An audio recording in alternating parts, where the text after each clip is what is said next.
Olá, meus amigos. Hoje a gente vai falar um pouquinho mais sobre lesões osteomioarticulares, que são aquelas lesões relacionadas à parte de ortopedia, traumatologia e reumatologia. Nas lesões osteomioarticulares, que a gente vai discutir aqui, elas vão se concentrar mais na área de articulação, que é o que eu quero falar hoje, porque há uma observação que a gente deve fazer no raio-x, que é a cartilagem e as estruturas moles de uma articulação, elas não aparecem no raio-x. O que aparece no raio-x é a parte rija, que é a parte dos ossos. Mas vamos relembrar aqui que é possível eu identificar pela posição e pela estrutura dos ossos como está comportando-se a condição da cartilagem. O que a gente tem lá naquela articulação cartilaginosa sinovial? Isso é, não a articulação do tipo cartilaginosa, nem a articulação do tipo fibrosa, a articulação do tipo sinovial, ou verdadeira também, uma vez que a palavra articulação significa geradora de movimentos e quem gera mesmo o movimento é a articulação sinovial. A gente precisa primeiro, para ter uma articulação sinovial, dois ossos, aqui no caso a gente tem um exemplo de três ossos que se articulam. Um espaço articular, é bom a gente lembrar disso, que eu vou procurar isso numa radiografia. Eu devo encontrar o espaço aonde ocupa esse espaço articular, né? Ele vai ter, ele na verdade no raio-x ele aparece maior do que realmente ele é, porque a cartilagem, que é a superfície articular, não aparece no raio-x, e eu vou ter ainda estruturas que tem dentro desse espaço, que é a membrana, o líquido sinovial, né? A membrana sinovial e o líquido sinovial, elas não aparecem no raio-x. Também vai aparecer uma cápsula em cima da articulação que não vai aparecer lá na radiografia nossa, tá? Que é a cápsula articular fibrosa. Então, estas estruturas que estão desenhadas aqui em azulzinho mais claro, que está sendo citada, que é a parte articular, e tudo que está dentro dela, líquido, membrana, e protege ela, que é a cápsula que segura tudo que não está no desenho, tudo isso não aparece numa radiografia.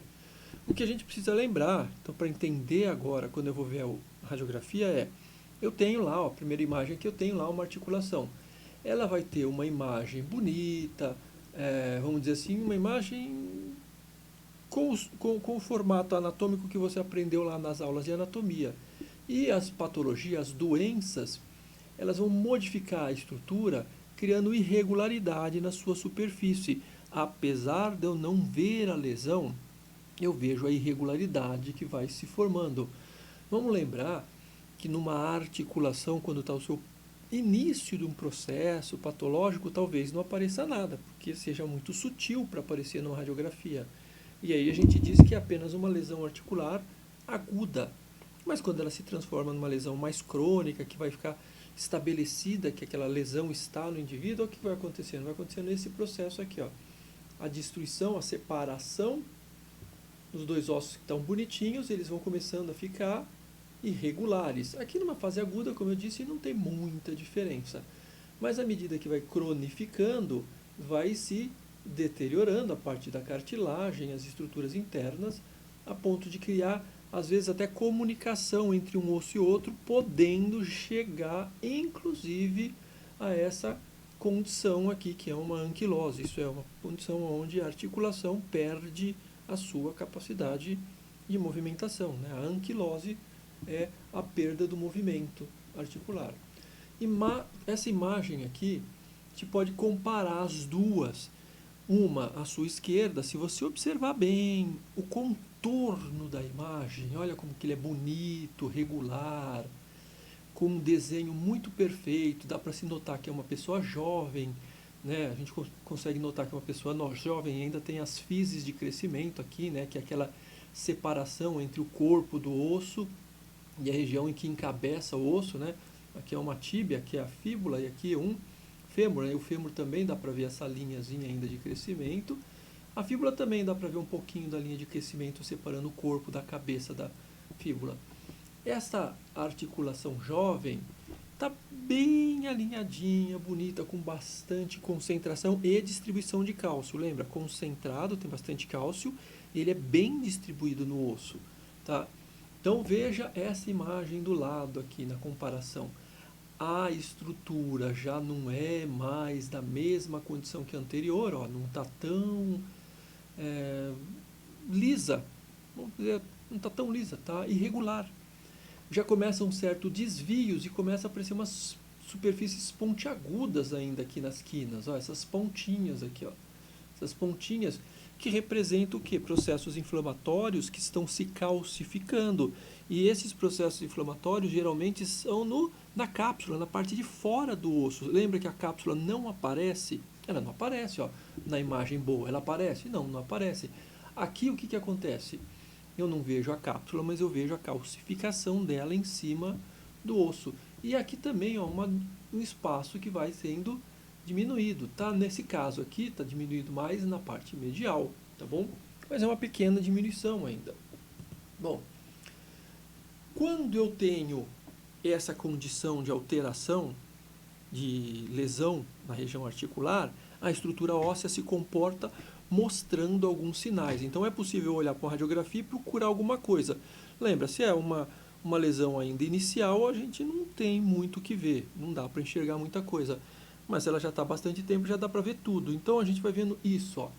Redução do espaço articular é uma característica forte. Por quê? Porque o que faz a articulação se movimentar é o líquido com a sua membrana lá dentro. Se ele está diminuindo, a articulação também vai, o osso vai ficando cada vez mais próximo do outro. A formação do osteófito, que é aquelas pontinhas que eu vou voltar a mostrar para vocês na próxima imagem, essas pontinhas que se formam no osso, que normalmente quando se formava essas pontinhas na coluna se chamava de bico de papagaio. Hoje as pessoas usam essas pontinhas para qualquer outra articulação. No joelho, por exemplo, fala, tem bico de papagaio no joelho. Era um termo usado na coluna, mas tem gente usando em outras articulações. Bico de papagaio é osteófito, ósteo, osso, fito, ponta. Trata-se daquelas calcificações, daquela membrana fibrosa que envolve a articulação, e ela vai demonstrando aí que o processo já é crônico. A osteoesclerose pode acontecer. Por quê? Porque quando eu começo a ter atrito de osso com osso, a distribuição de cálcio ela vai ficando irregular. O cálcio ele vai começando a se acumular nos lugares de atrito. A gente até fala assim que a descarga de peso no osso faz com que o osso se torne mais calcificado. Mas a descarga de peso de forma desigual, isso é, o osso começar a ter atrito, o que acontece é que essa parte do osso que está em processo de atrito, ela rouba cálcio de outras regiões. Então a gente começa a ter área de osteosclerose, né, o cúmulo de cálcio, ela fica mais branca, por isso que lá na radiografia, quando você estiver trabalhando, o pessoal vai chamar de marmorização do osso, né, parece mármore, manchas brancas.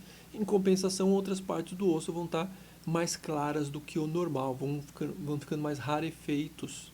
Isso é, vai tendo menos cálcio em algumas outras regiões. É possível osteopenia, na osteopenia significa diminuição de massa óssea, então na visão geral, quando você olha para o osso, você nota que depois de muito tempo, quando a articulação já tem uma inflamação mais crônica, uma degeneração crônica, o osso vai ficando cada vez mais fino, mais escuro, que demonstra que tem menos cálcio. Isso depois pode ser até investigado se já não é uma osteoporose. E se não é uma osteoporose, é um princípio de osteoporose, tá bom? Os desvios é porque algumas articulações elas começam a perder o seu ângulo natural de movimento, então elas ficam desviadas, a gente vai conseguir ver isso também na imagem. E no final pode acontecer de um osso começar a colar com o outro e aí perde-se o movimento completo. E quando perde o movimento completo a gente chama de anquilose. Olha aqui. Então, se eu observar aqui um processozinho se formando aqui na quina, olha, veja bem essa imagenzinha, ó.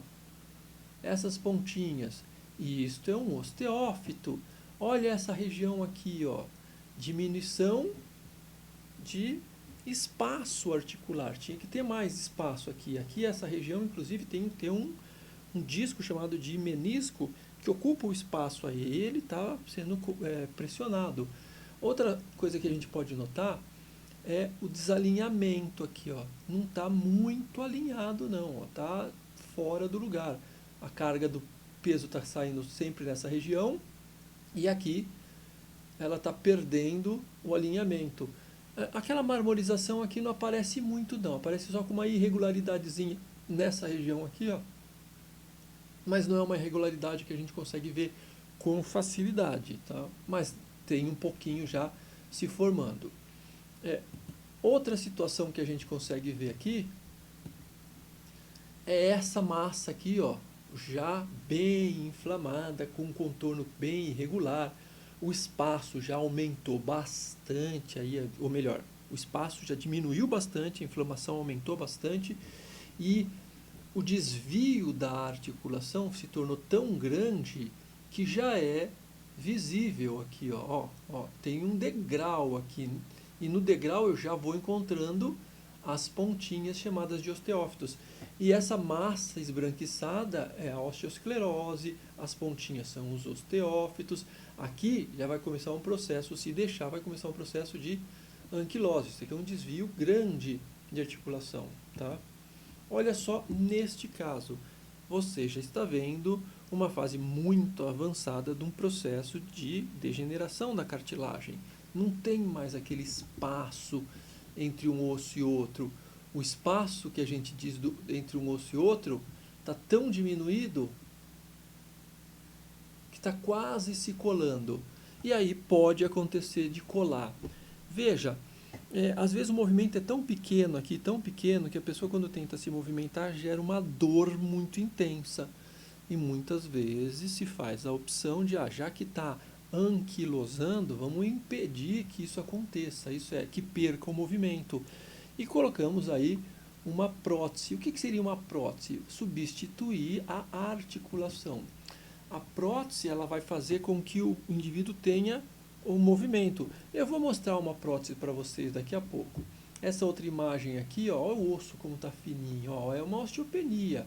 Tem um cistozinho aqui. Esse cisto é uma indicação do motivo que levou essa pessoa a ter esse processo de degeneração em processos inflamatórios da articulação chamado de artrite. Nesse caso aqui é sugestivo de um tipo de doença chamado de artrite reumatoide.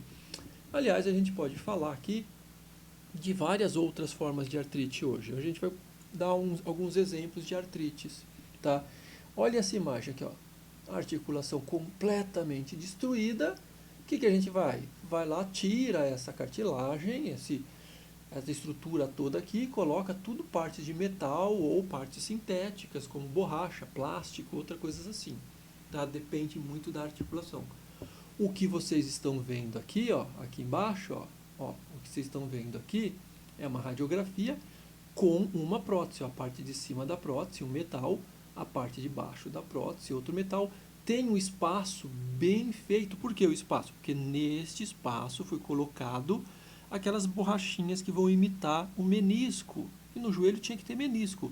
Tira o menisco, tem que colocar umas borrachinhas amortecedoras, que é a função lá do seu menisco, tá bom? Isso é uma prótese total de joelho, né? O joelho só vai se movimentar porque a prótese está colocada. A pessoa estava perdendo o movimento e quando tentava, doía muito.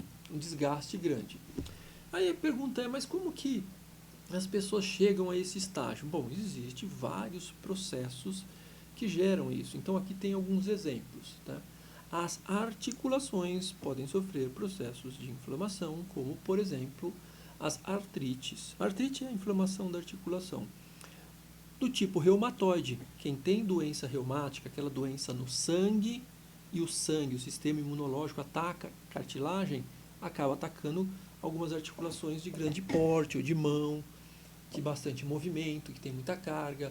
A artrite reumatoide deforma a cartilagem e a articulação fica alterada. Mas olha só, não é a única, essa é a mais famosa, né? O indivíduo tem reumatismo, então ele vai ter artrite causada pelo reumatismo. Mas existe também piogênicas, infecções. O indivíduo tem uma lesão, tem uma contaminação sanguínea, se o micro-organismo chega até uma articulação, ela vai criar uma purulência lá dentro, uma contaminação. E essa artrite, ela vai ser chamada de artrite piogênica, artrite causada por contaminação. Essa outra aqui embaixo que vocês estão vendo, a artrite tuberculosa, não é que a pessoa que tem tuberculose pulmonar vai ter artrite, não. A tuberculose é causada por um bacilo, e esse bacilo, ele contamina várias regiões do corpo, ele tem preferência pelo pulmão, mas ele pode atacar outras partes do corpo. Por exemplo, vocês estão vendo aqui que o bacilo pode contaminar uma articulação, por exemplo, um joelho. Aí a pergunta é, mas esse bacilo pode ir para o pulmão? Então, existe aí uma diferença da contaminação. Aqui é uma contaminação diferente do pulmão, tá bom? O tratamento é muito semelhante com a medicação, tudo. E a tuberculose também não seria uma artrite piogênica, já que o bacilo de Koch é uma bactéria? Mas ele tem um comportamento um pouquinho diferente, ela é mais agressiva. As bactérias comuns não têm a mesma agressividade que a tuberculose, de comer, consumir o tecido ósseo.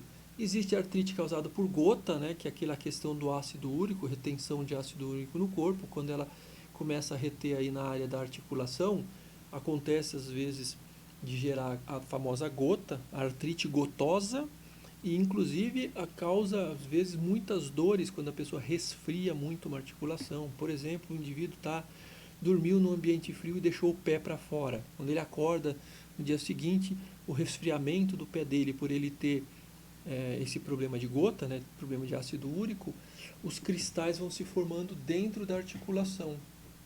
E aí, o que acontece é que o indivíduo começa a ter processos inflamatórios da cristalização, que é a famosa gota. Existe a artrite hemofílica, que indivíduos que têm hemofilia têm uma predisposição maior aí de ter artrites, e uma artrite específica, né, por má circulação. Existe a artrite neuropática, é interessante que assim, é do sistema nervoso isso, né? Existe doença, por exemplo, tem a neuropatia de Charcot, onde por deficiência neurológica a pessoa não sente dor na articulação e ele acaba abusando durante muito tempo da sua articulação. Aí chega uma hora que por causa da falta de dor, ele estrangulou a articulação dele, tá? Existe a famosa osteoartrite, que pode ser por desgaste ou por uma fratura que aconteceu em cima de uma articulação, né? Desgastou a cartilagem com o tempo, ou machucou a cartilagem e ela gerou uma cicatriz. E no final eu deixei aqui para a gente falar aqui, que é o que a gente vai comentar agora, que é possível ter processos de artrites na coluna, que é a famosa espondilite. Inclusive existe uma doença chamada espondilite que perde todos os movimentos, a espondilite anquilosante. Tá, então vamos falar um pouquinho mais sobre a espondilite anquilosante. Vamos lembrar que uma vértebra, ela tem muitas articulações, muitas. Por exemplo, eu peguei aqui exemplo de uma vértebra torácica. A vértebra torácica tem uma articulação aqui em cima que está em vermelho, a outra aqui embaixo. É uma articulação do tipo fibrosa. Mas olha que curioso, todas as outras setinhas que estão em azul são de articulações sinoviais. Isso é, na parte da frente da vértebra, ela tem um tipo de articulação que é fibrosa. Na parte de trás, ela pode ter um monte de articulação que é do tipo sinovial. Uma vértebra torácica, ela tem muitas articulações. Ela tem 2 fibrosas e mais 10 articulações sinoviais. É a vértebras que mais tem articulação, tá? Isso é, ela tem 10 pontos aqui que podem sofrer da artrite tradicional, a artrite causada nas articulações verdadeiras, e ainda pode ter problemas causados na articulação fibrosa. Olha o exemplo aqui de uma coluna, colocando aqui o disco da coluna. O disco é um disco amortecedor fibrocartilaginoso, que forma articulação fibrosa. E aqui, ó, na região lombar, uma vértebra se articulando com outra, né? Na verdade, na região lombar, só tem 4 articulações por vértebra, mas as 2 da frente são 6, né?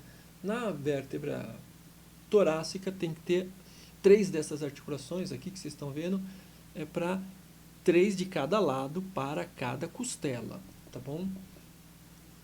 Cada parte do corpo tem um problema diferencial. Qual que é os problemas diferenciais? É que a coluna, além de ter todo esse movimento que a gente tem aqui, ó, na parte anterior, ela vai sustentar o peso com o movimento. Então ela tem que dar movimento, sustentar o peso e ainda tem a questão das curvas para distribuir o peso pelo corpo. E não fosse tantas funções da coluna, ainda por dentro dela ela tem a proteção lá da medula e da famosa cauda equi, né? Isso é o tecido nervoso.